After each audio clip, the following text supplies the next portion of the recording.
Ils avaient comme matériel la matraque, leurs gants et puis une bombe lacrymogène. Je crois que c'est à peu près ça ce qu'ils avaient comme équipement. Et il nous avait semblé qu'il était important pour leur sécurité, je parle des policiers municipaux, et comme la sécurité des personnes qui étaient sur les lieux, qu'il fallait que ces agents de police soient également armés.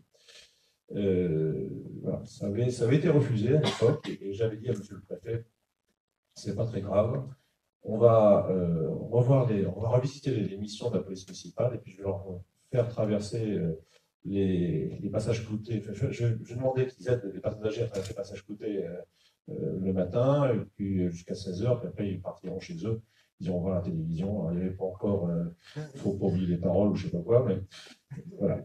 Et monsieur le préfet m'avait dit, c'est pas une bonne idée. J'ai dit, oui, mais c'est quand même la réalité du terrain. Et on n'était pas encore dans ces moments de tension que vous connaissez et que l'on vit tous. Et M. le préfet avait donc revu revu sa décision et avait accepté donc que la police municipale soit armée avec les arguments qu'on avait développés.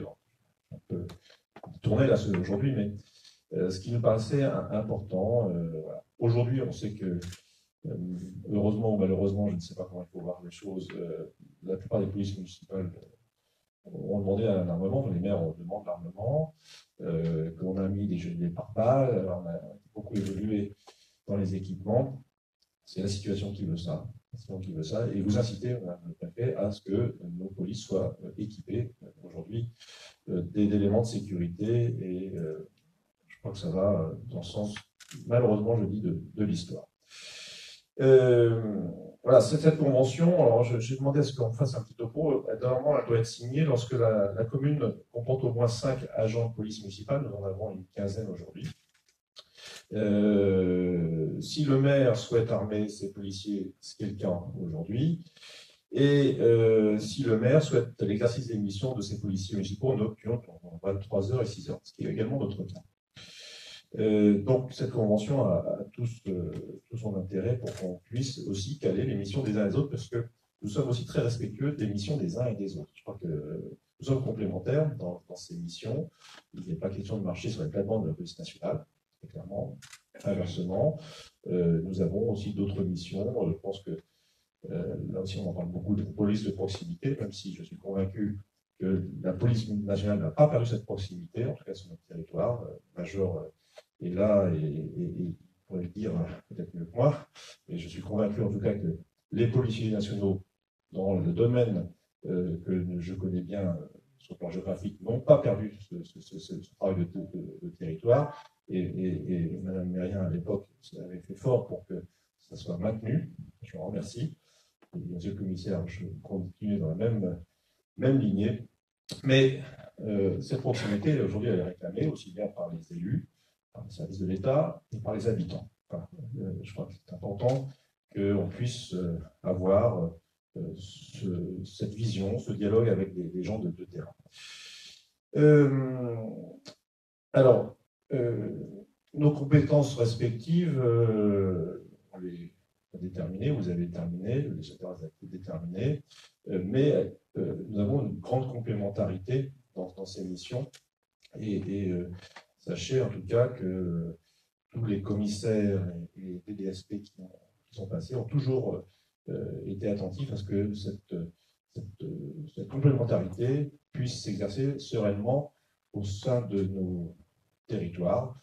Et je pense que Omé, si vous permettez, Madame la Préfète, est peut-être un bon exemple de coopération et de travail en toute intelligence que vous autorisez, que j'autorise de mon côté aussi.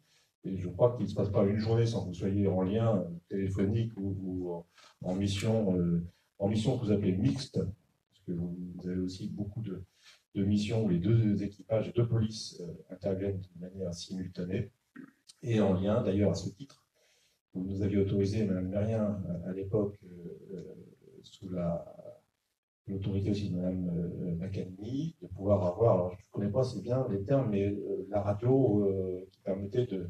Je crois qu'on a le droit de le dire, ça c'est des secrets. L'interopérabilité, c'est officiel. C'est officiel. C'est officiel, bon, d'accord. Parce qu'à un moment c'était un peu juste. Hein. Oui, d'accord. a signé tout. Voilà. Bon. Voilà. Oui, on peut le dire maintenant, la presse peut le noter. Bon. Voilà, on a toujours joué cette carte de parfaite complémentarité, de transparence et de soutien mutuel. Ça a toujours été, pour nous élus du Mets-sur-Seine, le leitmotiv de ne pas faire transpirer des sujets qui en fait des sujets de vision différente, pas d'histoire, de vision différente. On a toujours été sur un partage d'idées et de dossiers techniques, puisqu'on parle de technique, de manière harmonieuse. Voilà. On peut avoir des différences de vues, on exprime, voilà, mais à un moment, la convergence fait que l'intelligence de nos travaux fait que les choses se passent tout à fait correctement. À telle enseigne que les chiffres de la délinquance ne sont pas dramatiques. Un vol, c'est déjà trop, évidemment, mais nous sommes sur un territoire où la délinquance est plutôt marquée sur un domaine particulier qui est le trafic de drogue. Vous le savez, on n'a pas fait. C'est un domaine qui est compliqué. C'est compliqué. Tous les matins, il faut remettre le couvert, enfin tous les jours.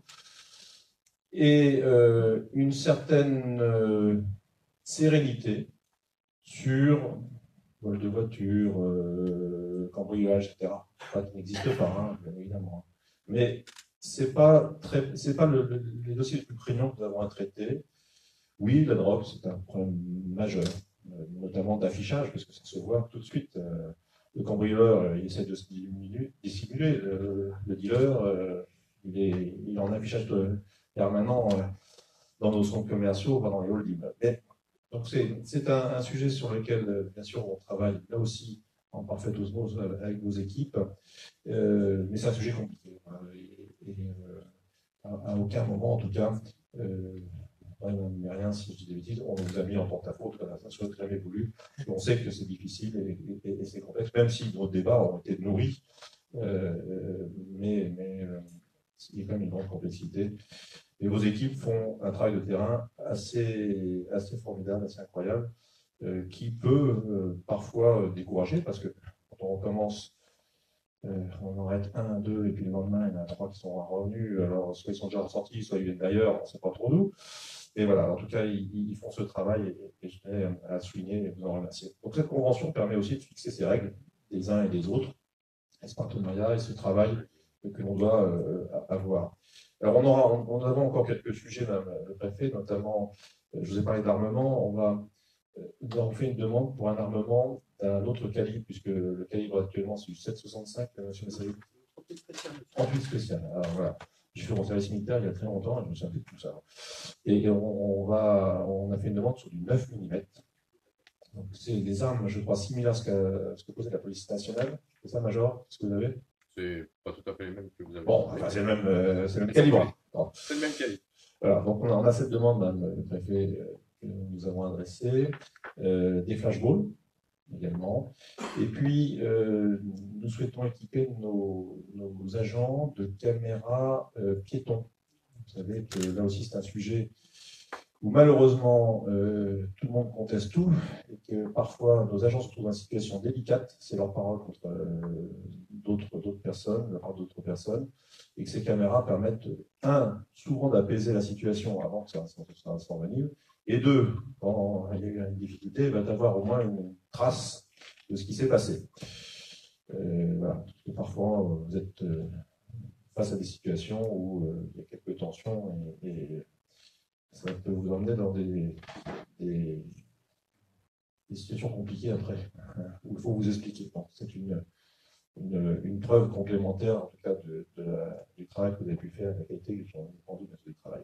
Même si on est sur le travail où c'est de l'humain, c'est compliqué. On n'est pas toujours de bonne humeur tous les jours, c'est normal.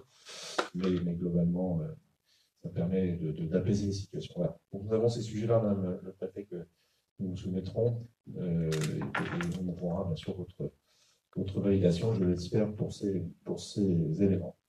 Voilà, donc cette convention va nous permettre de repartir sur une période de quelques années, que l'on pourra aussi amender, revisiter en fonction des éléments et des éléments complémentaires. Mais c'est un moment important que nous voulions officialiser. Aujourd'hui, je vous remercie de votre présence, c'est important pour nous, madame. Officialiser, et puis ça permet aussi de mettre en avant vos équipes et nos équipes sur ce travail ô combien difficile. Voilà. Merci à vous tous. Mesdames, Messieurs, alors, je suis très heureuse de venir officiellement pour la première fois au Mets-sur-Seine, et je trouve que cette occasion de la convention renouvelée du partenariat entre les polices municipales du Mets-sur-Seine et les forces de sécurité de l'État est une excellente occasion pour illustrer une partie du travail que nous faisons en commun.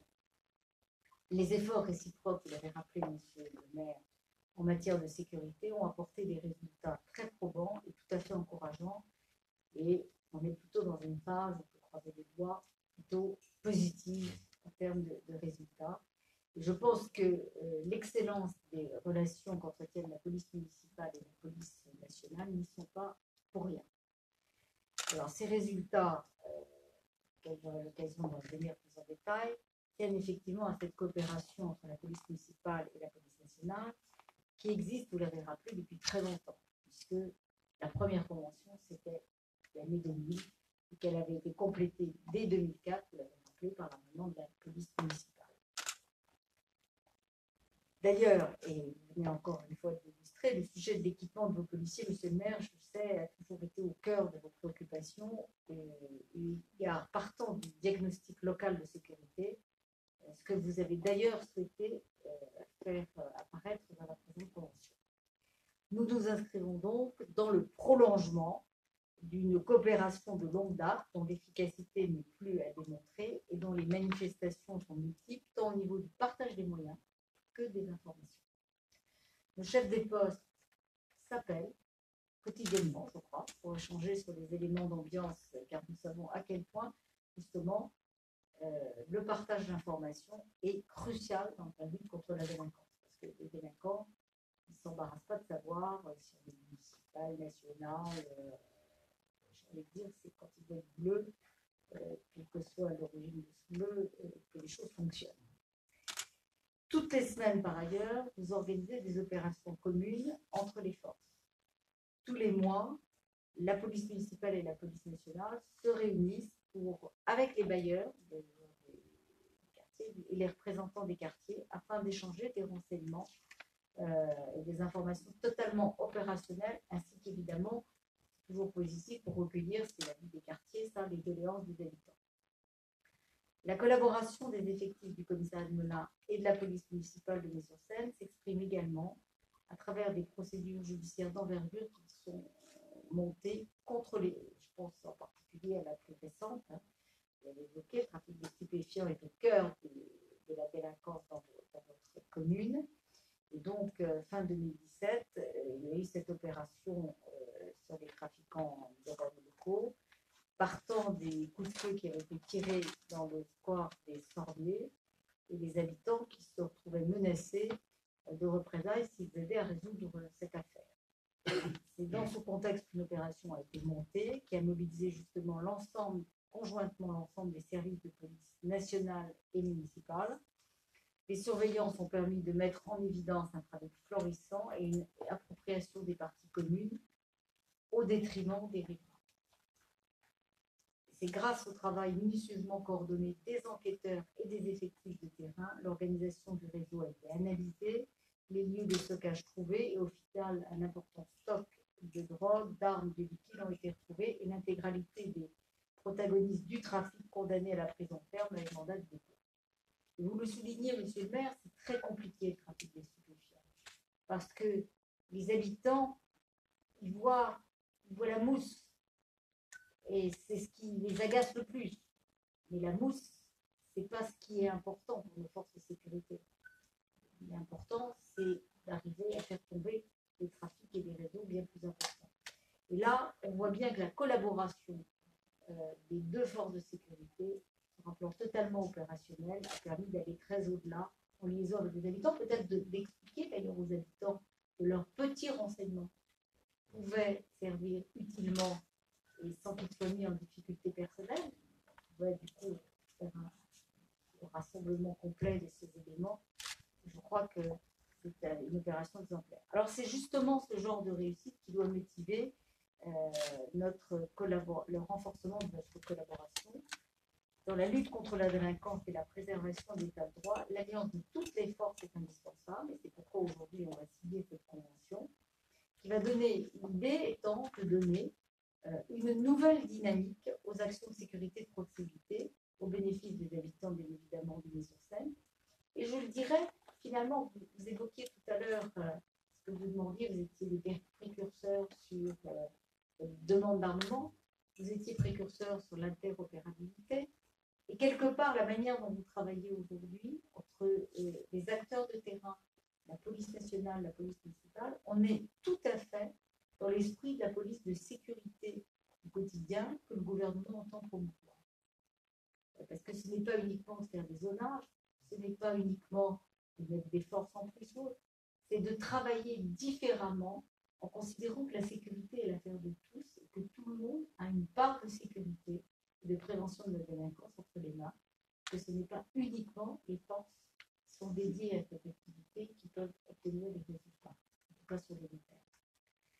Alors effectivement, j'ai entendu les nouveaux outils que vous allez déployer. Nous sommes évidemment totalement favorables. Un point sur les caméras piétons, je crois que c'est très très important parce que la caméra piéton, on voit quand elle est utilisée par exemple par les opérateurs de transport, la caméra piéton, ça dégonfle tout de suite la relation qu'on peut avoir entre les forces de sécurité, les représentants d'un quelconque contrôle et la population à laquelle on s'adresse.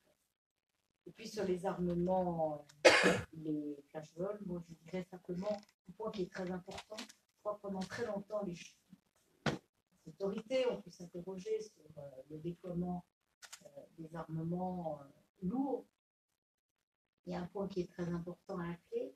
Vous avez rappelé effectivement, je crois que les derniers événements, et notamment, on a bien vu que dans l'esprit des terroristes, garde le bleu, peu importe de savoir si c'est du national ou du local, c'est l'institution qui fait prévaloir la sécurité qui est visée. Mais il y a un point qui est très très important, que nous sommes très attentifs sur la police nationale, c'est évidemment la formation et surtout l'entraînement. Et aujourd'hui, il y a un petit hiatus avec les polices municipales et autres, c'est que je crois que notre organisme de formation ne suit pas toujours dans les créneaux de formation offerts et que malheureusement, si je vous donnerai les autorisations de passer à l'état supérieur que si j'ai des certificats de formation qui vont avec, ce qui est tout à fait légitime, mais du coup, c'est à lui que je m'adresse. Il faut vraiment que le centre de formation CNFPT augmente son nombre de formations parce que aujourd'hui, c'est là où le bas blesse. Nous avons quand même beaucoup de demandes de montée en gamme, même d'armement tout simplement. Je ne peux pas armer tous armés.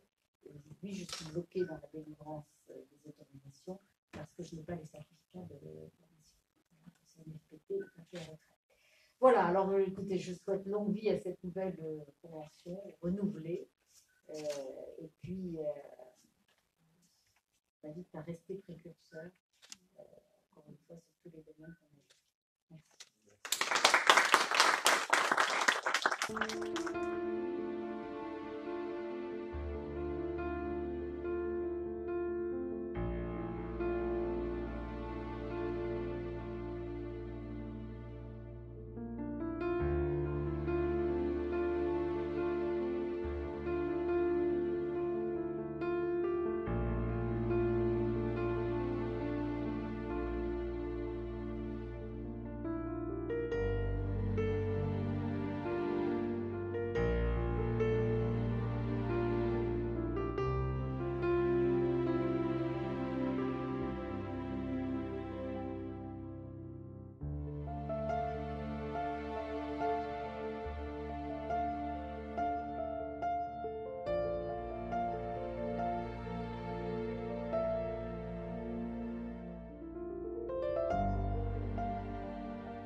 Justement souligné, Madame la préfète, gère en interne les formations préalables à l'armement.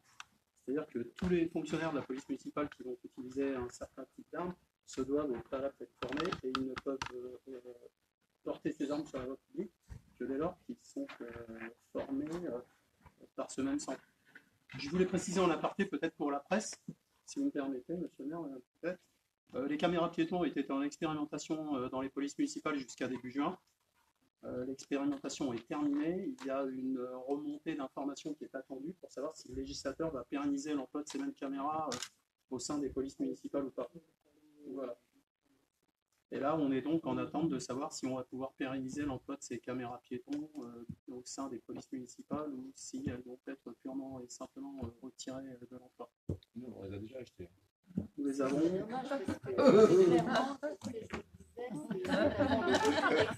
Oui, c'est pour vous. Voilà.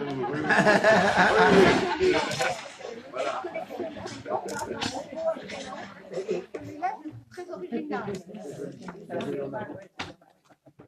Oui, aujourd'hui, c'est un jour important pour la commune du Mets-sur-Seine et les services de l'État, puisque nous venons de signer avec Madame le Préfet la convention entre l'État, votée par le préfet, et la commune pour mutualiser, pour mieux organiser le travail entre les deux polices, la police nationale et la police municipale. Cette convention permet d'écrire les choses. Alors, nous avions déjà des pratiques, mais il était intéressant de les formaliser et puis de pouvoir canaliser les compétences des uns et des autres. C'est un moment pour nous qui est très important puisque nos polices travaillent depuis de nombreuses années ensemble, mais aujourd'hui, donc, ils ont une reconnaissance sur ce travail et les résultats qu'ils ont obtenus. Alors aujourd'hui, nous avons signé la convention de coordination qui arrête les modalités de fonctionnement des forces de sécurité étatiques avec la police municipale.